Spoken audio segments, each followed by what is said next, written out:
En esta cápsula hablaré del potencial humano, recursos personales, sobre los que comentaré y daré algunos ejemplos de dichas facultades humanas medicinales que podemos fortalecer y usar para sanar desde lo profundo, desde uno mismo, con la finalidad de motivarnos a practicarlas a través de ejercitar la conciencia reflexiva y la autoactualización, para lo cual necesitamos primero ejercitarnos en el autodistanciamiento, facultad humana de la que hablé en la cápsula anterior.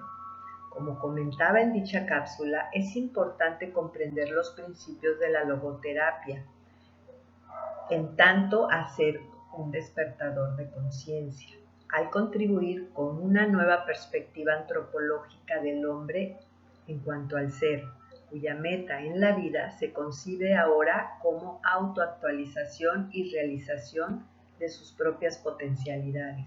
En otras palabras, podemos hablar de una reinterpretación actual del ser humano. Reflexionemos al respecto. El fenómeno global de la existencia humana es, no obstante, inefable y solo puede circunscribirse con una frase, el enunciado yo soy. Así este yo soy fue interpretado en un principio como yo tengo que, es decir, estoy obligado por determinadas condiciones y determinantes pulsiones e instintos, factores e impactos hereditarios y ambientales, mientras que en el periodo siguiente el yo soy se entendió como un yo puedo, es decir, yo soy capaz de actualizar este o aquel aspecto de mí mismo.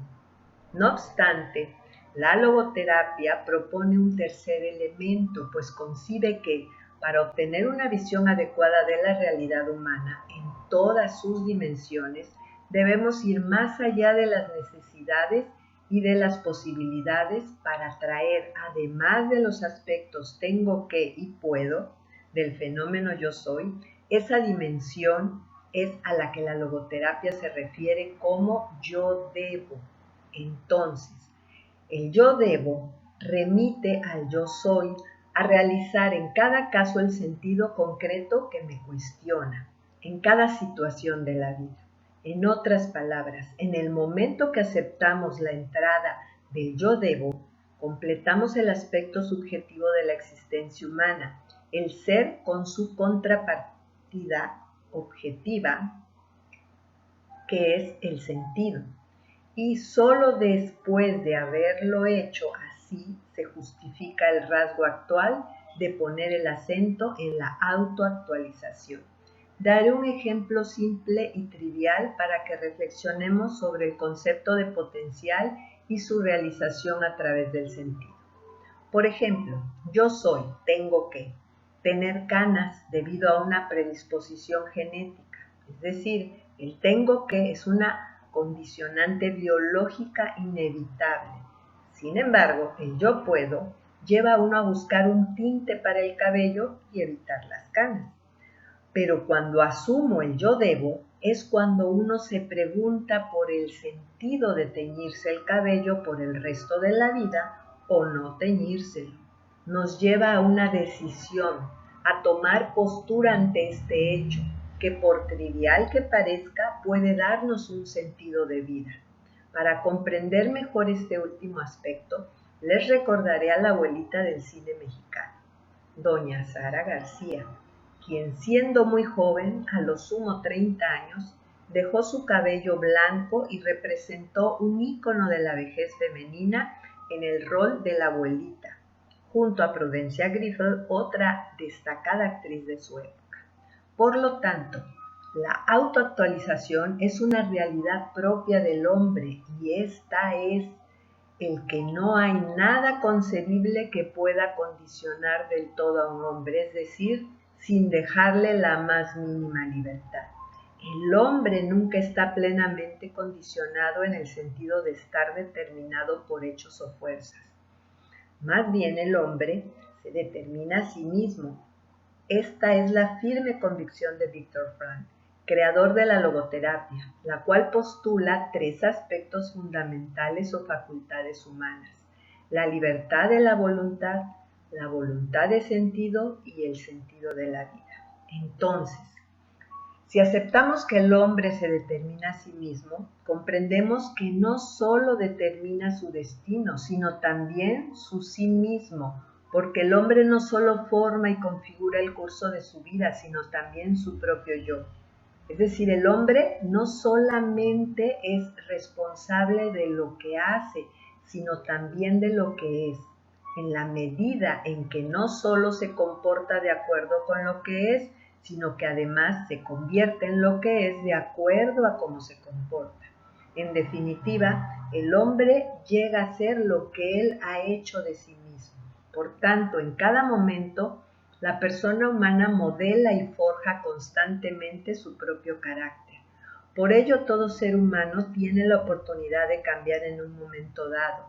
Hay libertad de cambiar y a nadie debe negársele el derecho de hacer uso de esa libertad, lo que nos lleva a aceptar que dicha libertad implica que la personalidad humana es en sí esencialmente impredecible, puesto que la base para una predicción estaría representada por las influencias biológicas, psicológicas o sociológicas. No obstante, uno de los rasgos principales de la existencia humana es la capacidad de emerger y levantarse por encima de todos estos condicionantes o trascenderlos. Por ello es que la persona humana se trasciende a sí misma en la medida en que configura su propio carácter.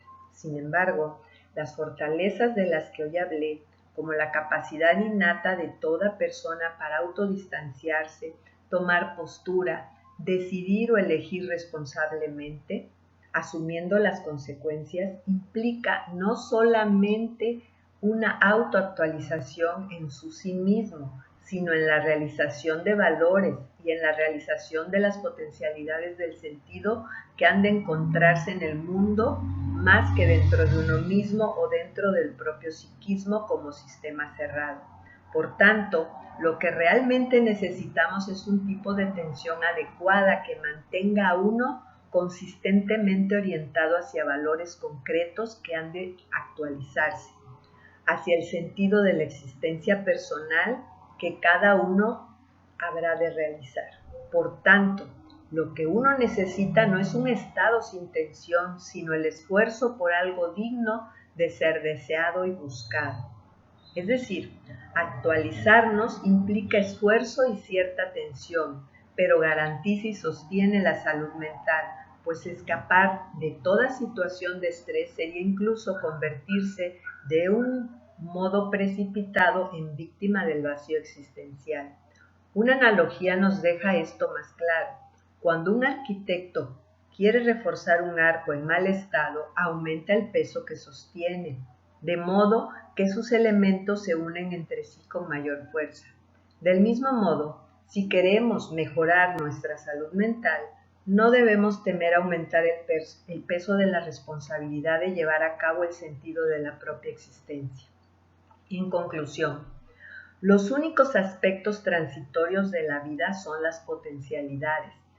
Tanto pronto como hemos conseguido actualizarlas, las hemos convertido en actualidad, salvándolas en el pasado. Una vez que las potencialidades son actualidad, lo son para siempre. Por esto es por lo que todo cuanto está en el pasado se salva de ser transitorio.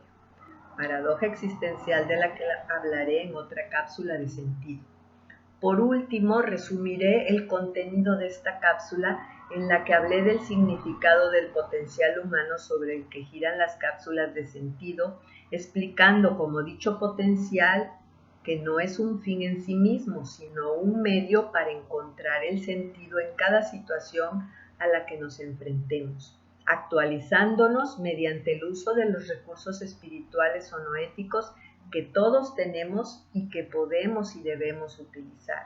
Y para comenzar a ejercitarnos, les dejo un test que lleva el ejercicio de la conciencia reflexiva y el autodistanciamiento y nos permite contactar con el sentido y plenitud de esos trozos de vida que hoy capturamos en fotografías. Busca el test en la sección Ejercicios TED y algo más. Con esto concluyo esta cápsula y en las próximas hablaré con mayor detenimiento de estas fortalezas y otras, así como sobre el sentido de la vida y la trascendencia, ambos fincados en dos fortalezas fundamentalmente humanas, la capacidad de autodistanciamiento y la responsabilidad. Recuerda, las cápsulas de sentido tratan sobre los recursos medicinas que todos tenemos. Aprende a usarlos.